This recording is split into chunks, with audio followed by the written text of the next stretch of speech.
Hello, this is Senior Grandmaster Jimenez from My Story, Like It or Not. This is chapter 11 of my book that's coming out soon.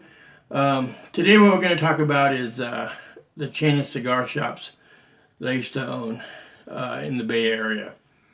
And it's kind of a cool little video, kind of little intel there about some of the cigar business. And what we did is like myself personally, I've never even smoked a cigarette in my life, ever. Let's get that clear off the bat. Never a cigarette, nothing like that. But every once in a while, I used to smoke a cigar on special occasions or playing poker or whatever cigar. And this is probably around 95, I'm going to say. I noticed that going to the cigar shops, they were always packed because that's when the cigar boom business was going on. And if you research it, you're going to see all kinds of newspaper articles they did on myself and my stores and stuff. So what I did was, me and my ex-brother-in-law, we decided to get a cigar shop because the business was just like booming. I'd go in there and the register tape would be to the floor in a big giant ball. That's how many customers that was going on at that time. And the mistake I made, and which a lot of people will probably justify for this, you don't want to go into business with your family. It usually doesn't work out. Because when the money starts coming in, the greed starts coming, and it causes all kinds of problems. Well, my first cigar shop, we opened it up, me and my brother-in-law, in Tracy, California, over there off of 11th Street. It was a nice store. I worked my ass off building it, remodeled the whole inside and stuff. And this is the mistake that I made with that one. My brother-in-law was, of course, married to my sister at the time, and he tells me, "Well, let's just put the business in your sister's name because, you have an ex-wife, and I'm going for disability, and this way, they can't touch anything, and da da da da." So, like a dumbass, I was like, "Okay, sure," thinking, I could trust them. Anyway, long story short, worked my ass off building it, no help. But then again, to verify for their side, my sister worked with the cleaners, so she had to be there every day. And my brother-in-law, he busted tires at a tire shop. So I understand that they couldn't be there. I had the capability of working there all day, and then I had the karate studio in the evening part, from like 5 o'clock on. So anyway, we built the store. Came out beautiful. Now, I didn't realize it was going to make that kind of money. And this is when the greed comes in. We started bringing in, it was just a staggering amount of money a day. I mean, because like I said, the cigar business was booming. Anything that has cigar on it, I don't care what it was, it sold. And you could just name your price, I had flew to Las Vegas and went to cigar convention, got all the suppliers and everything that I needed to fill the store up. What's the problem we came into? Then all of a sudden it's making like 30 grand a month. Then all of a sudden, my sister was she quit her job and was working a cigar shop, which was fine, and we agreed to that. My brother-in-law still worked the tire shop. But then keep in mind, they didn't have that, they've never made that kind of money. So all of a sudden the greed came in, and all of a sudden it was, oh, we gotta pay this, we gotta pay that, there's no profit. It's like, okay, we made 30 grand. We got maybe $2,500 in bills, for rent and everything, not counting the cigars. This went on for about a year, totally getting screwed. And long story short, is that I wind up telling them to buy me out. They're supposed to give me an amount every month, never paid me a penny. So I had to go to court, and it never made past the deposition because my brother-in-law was not the smartest, guy around. He kind of made a fool out of himself. and wanted my sister to lie and everything. You know, of course, my sister had no problem being a liar, but my dad kind of stepped in and said, you know, well, if you lie against your brother, you get nothing. So, of course, she's not going to do that. So they wound up getting divorced over it. I wound up getting my cigar shop back. But in the meanwhile, while all that was going on, I opened up Manteca Fine Cigars. I did it all by myself. We opened up Castro Valley Fine Cigars. I opened up San Leandro Fine Cigars. I opened up Jimenez Cigar Company in the mall. I opened up Brentwood Fine Cigars in Brentwood. I opened up Oakley Fine Cigars in Oakley. You know, it's a lot of cigar shops, and a lot of responsibility and stuff like that. You know, it worked pretty good for a long time. And, you know, we ran businesses, and my mom and dad were in Castro Valley. I was back and forth there. My ex-wife used to work the Manteca store, or she worked the Brentwood store, or basically she worked the Jimenez Cigar Company at the mall, at the Tracy Mall. You know, long story short, when they got divorced, they couldn't handle the cigar shop. So I wound up getting it back anyway. So I had both stores from Tracy belong to me. But the mall wasn't a very good place to have a cigar company, especially the Tracy Mall. If anybody's had a business there, there's really no customers. You sit there, you had to be there at like 9 in the morning, and you sit there till 1 o'clock, and I have seen a customer walk by. You know, you just had the mall walkers, which was the old people. Anyway, we went on, and when I opened up the San Leandro store, me and my dad had gone partners on that one, and we put close to $100,000 in that building, and I made it all just like Caesar's Palace. In fact, all my cigar shops, I kind of represented Caesar's Palace because I spent so much time in Las Vegas at Caesar's.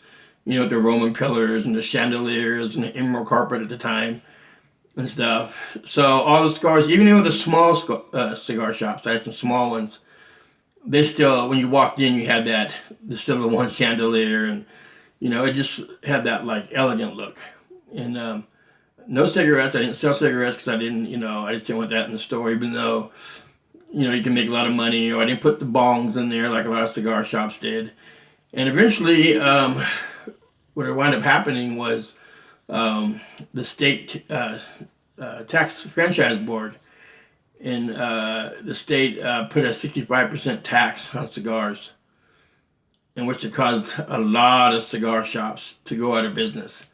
Because if you buy a cigar, let's say for, let's say $2, you know, you sell it for $5. All of a sudden now that cigar is, you know, $6. Well, how the hell are you going to sell it for $12? No one's going to buy a $5 cigar for $12, you know, especially towards the end. But we ran a 10-year run with the, if not longer, with the cigar shops. But what I did, and my most successful ones, to believe it or not, is we had our own cigar. It's not an ego thing, but it was called Jimenez Black Label and Jimenez Platinum Label. And how I came upon that, I'd flew to San Diego to a factory, and I just didn't care for the cigars. They were bitter. I just didn't like them, and the guy was kind of an asshole, you know, and way too high.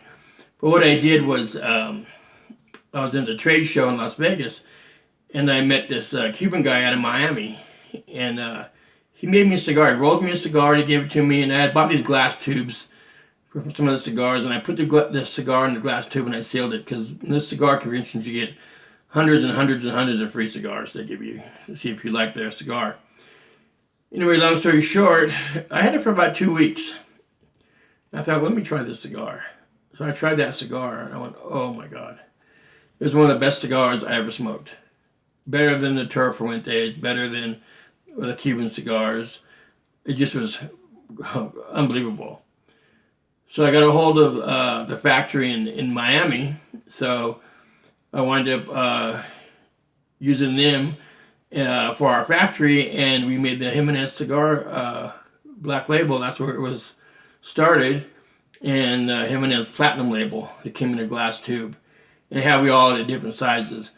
And believe it or not, that was one of our best selling cigars, was the Jimenez Black Label and the Jimenez Platinum. And we had them in all the stores and stuff. The only problem I had with the factory we had down there was they didn't speak English, and I don't speak Spanish, so it was kind of very hard to understand them. So that's the only difficulties I had on doing that. But it was great. We had a fun time. People, would come in all day long and just shoot the shit. It was just a really, really fun, nice time. In fact, that's how I met Grandmaster Mark Gary. He came in the cigar shop, and he recognized who I was because of the karate thing, and it kind of went from there. I won't get in that story, but it kind of went from there. But I enjoyed them. Like I said, San Leandro, we put $100 grand in there, but the problem was it just wasn't a good store. It just at nighttime, downtown San Leandro, it just got kind of rough. And I had a Domino's pizza right next to me, and it was pretty ghetto at nighttime. And so I just wound up, I didn't want to have my wife and my mom work there at the time. So I worked there at night a lot, and I had a couple of employees that worked for me and stuff over there. So eventually I wound up closing that one down because it was just, I felt it was unsafe. I just had that feeling. And it was kind of sad because it was beautiful. Oh my God, gorgeous marble floors, emerald green carpet, the chandeliers, the Roman pillars with the angels on them. It was just really nice. And we ran these cigar shops for, like I said, over 10 years, from 96 to probably a little bit longer than that. Because the ones we got down in the Bay Area, I focused more because I lived in Discovery Bay. And I was focused on the ones in Brentwood, in Tracy and stuff like that. And then eventually I got rid of the one in the Tracy Mall because it was just a joke. And then people that are in the mall business have stores in there. They know this, and people that don't know this, they charge you, let's say, $800 a month rent for the kiosk thing in the middle of the shopping center. We had a big, beautiful one. It was only $800 a month. You think, oh, that's a good deal. Well, October, November, December, it went from $800 to $6,000 a month because of the holidays, and that's how they made their money. So pretty much you had no business all year around in the mall. And then when you were really packed and you were making like $2,000 a day, then all of a sudden, you have to turn around and give it to the mall. Because remember, you got to buy the cigars too. And the cigars weren't cheap to buy. Like at Castro Valley, we were probably spending $5,000 a week just buying cigars, for the store. But, when they passed that tax franchise board, it really messed things up. So I kept a handful of the cigar shops. Plus, it was hard on me too because I did everything, the books, everything, the collection, and I don't know, especially the Tracy Mall. I had so many IOUs in there from the guys that worked for me. It was ridiculous. And I had to deal with the Manteca store with the people saying they're there and they weren't there, or they're pocketing the money. So there's a lot that goes with it. The Manteca store, the lady was, I found out later on, she was pocketing about $500 a day for herself from the cigar shop. What they would do, they would sell cigars all day long. At the end of the night, close into the night, they'd redo the register to zero, take the money out, and start all over again. Well, I'm thinking, wow, it's kind of a slow day. But a mistake she made, she started bragging in the at the bar how she was making $500 a day. So of course they got back to me, and then I had to let her go, and so on and so on. We got broken into.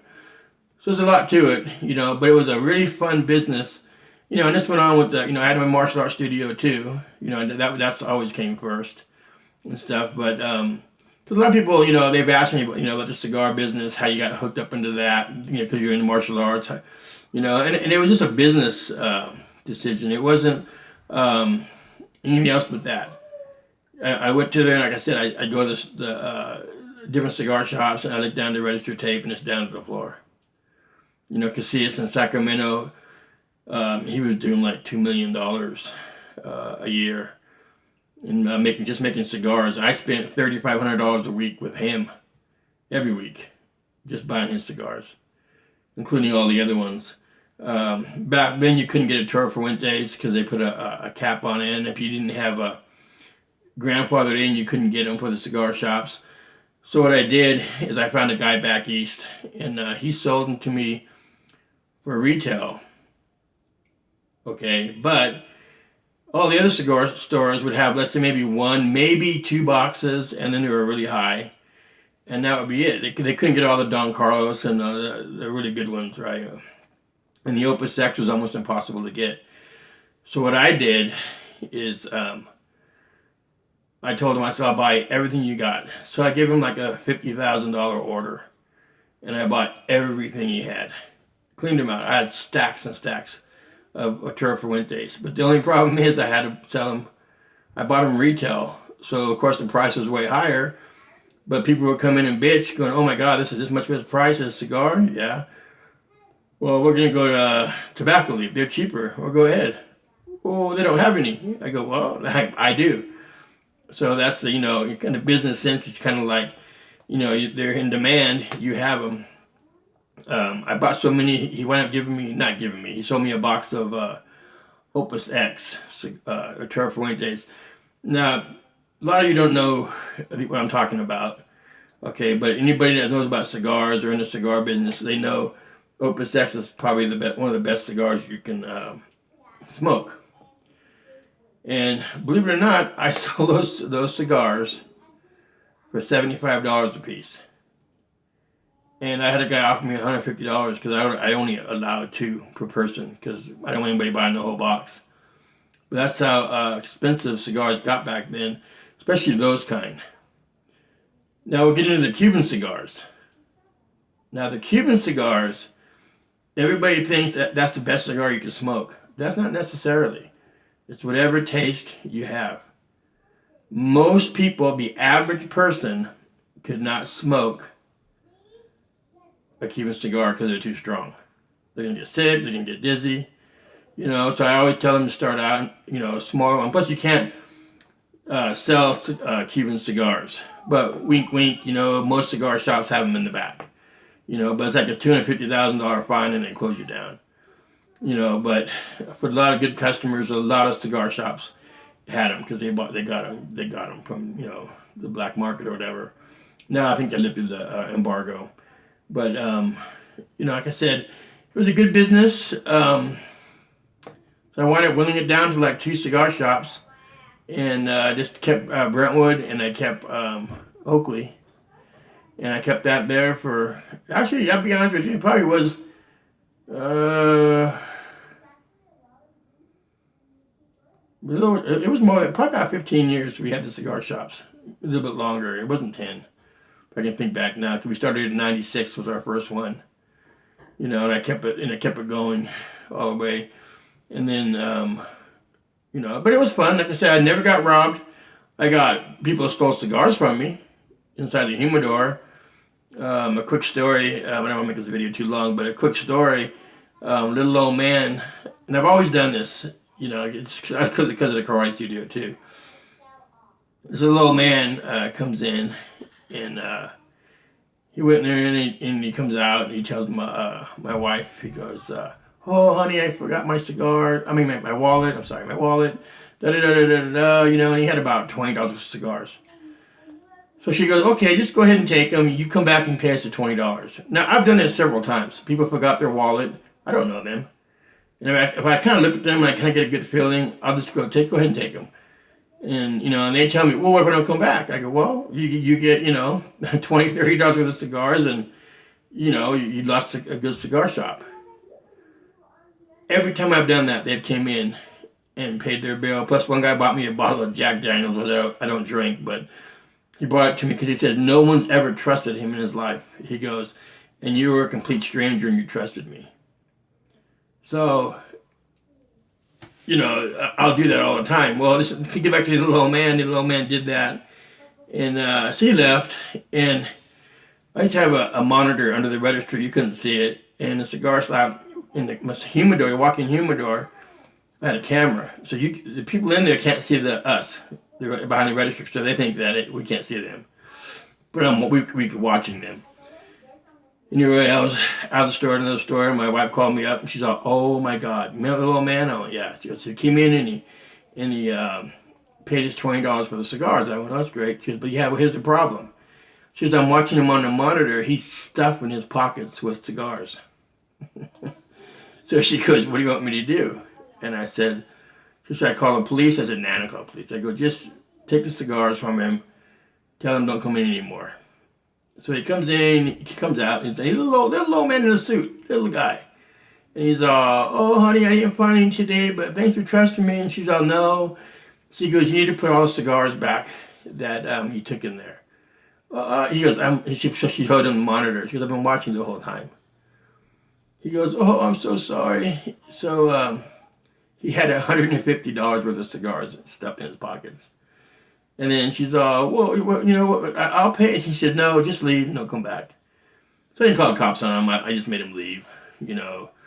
But, you know, I catch people all the time stealing cigars, you know, and, you know, I never call the police. I never make a big deal out of it. You know, I just kind of go, "Oh, buy that one in the one in your pocket, and you take care of that one too."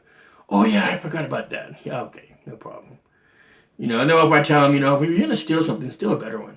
That's the shitty cigar you're trying to steal, you know. So, or I'm embarrassed them and go, "Here, I'll go out and get a good cigar." And I come out and I hand them the cigar and I go, This is on me." And they're all, "Really?" I go, "Yeah, because the one you stole," I go, "it's a crappy cigar. This one's better," you know. And they usually get embarrassed and they walk out and I don't see them no more, you know. But it's, you know, like I said, it was fun. You know, I had Don King. He sued us for $200,000. I had my Castro Valley store, and we always had lounges in the back. Now, I didn't know this, but the Holyfield fight was going on. This was when Holyfield was fighting. And we had cable back there because, you know, we watched TV. My mom, dad would sit back there and watch TV in the lounge and stuff. So anyway, I thought that was a good idea. I go, I'll pay-per-view the Holyfield fight, and people can come in and they, you know, we'll have food there and they can eat. No charge whatsoever. Free. So my mom made a big old spread and everything, and made it really nice and stuff. And so that night comes, a lot of customers came back there. Oh yeah, and they sat back there and they stuffed their face. And this little skinny black guy, older man in a suit, he comes in and he goes, "Is the fight for free?" And I went, "Yeah, the fight's for free." So he goes, "Okay, well, can I watch it?" I'm all, "Sure." That fucker, he sat back there and ate 3 plates of spaghetti. Drank, had a jolly old time, all free, and he bought like maybe $10 worth of cigars. Anyway, about 2 weeks later, I get a letter from Don King Production suing us for $200,000 because we threw the fight, you know, and profited off of it, and we didn't get his permission. Which I was like, "You gotta be kidding me." So, and it just wasn't me at all. Different restaurants got hit with the same thing. Of course, I refused to pay that. That's ridiculous. So what he did, the second letter came out. This is a con job. Well, we'll drop it down from $200,000 to $3,500 to pay the fine. You know, to pay the fine. I still didn't want to do it, but the reason we had to pay the $3,500 was because they would put a lien on our houses and stuff. And the lawyer already said they were going to do that, and they would get away with it. So that night, it cost me $3,500 to have the Holyfield fight. You know, and then that little black guy, how I knew it was him, was they had pictures, and he was the private investigator. You know, and he was taking pictures of everybody sitting back there, my mom at the bar, you know, passing out the food and everything. You know, but he didn't take a picture of himself with eating 3 plates of spaghetti, you know, but it is what it is. So those are the little ups and downs that, you know, came with the business that we didn't know, you know. But again, I'm going to cut this real short, and so kind of make it too long. So a lot of you guys out there asked about the cigar shops, how we got started, and, you know, and how it went and everything. There's all kinds of stories of the cigar business in there. People coming in doing silly things, but we'll be here all night. But it was a great business for the 10, 15 years that I had all those stores. I enjoyed it. I enjoyed being around the people all day long. It was just a really, really fun business. And I do kind of miss it still. I really do miss it a lot. Because it was just, you meet people all day long. They come in and you get the regulars and, just hang out all day long, Anyway, this is chapter 11. We got more coming. And like I said, in the book, like even the cigar business here, I'll tell all kinds of stories that, I don't want to tell on social media. But it'll be in the book. Even all the chapters will be that way. You've heard one thing, but you're not going to hear the really juicy stuff that comes with it.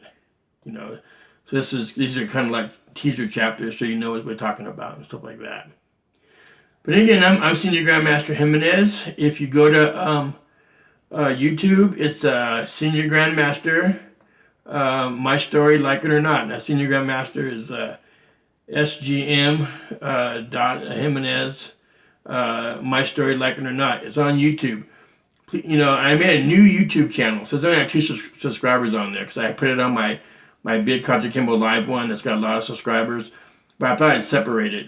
So if you can, please go on there and just hit the subscribe button so we can get some more people on there. I mean, people are looking at it, but they're not hitting the subscribe button and stuff. And like I said, I mean, it's a whole new channel, so it's like almost starting over. But it's only the book. There's nothing else going to be on there but the book. So try to go there and, subscribe and watch all the chapters. You're going to like it, and stuff, and, enjoy it. So anyway, I appreciate it. And until next time, I'm Senior Grandmaster Jimenez.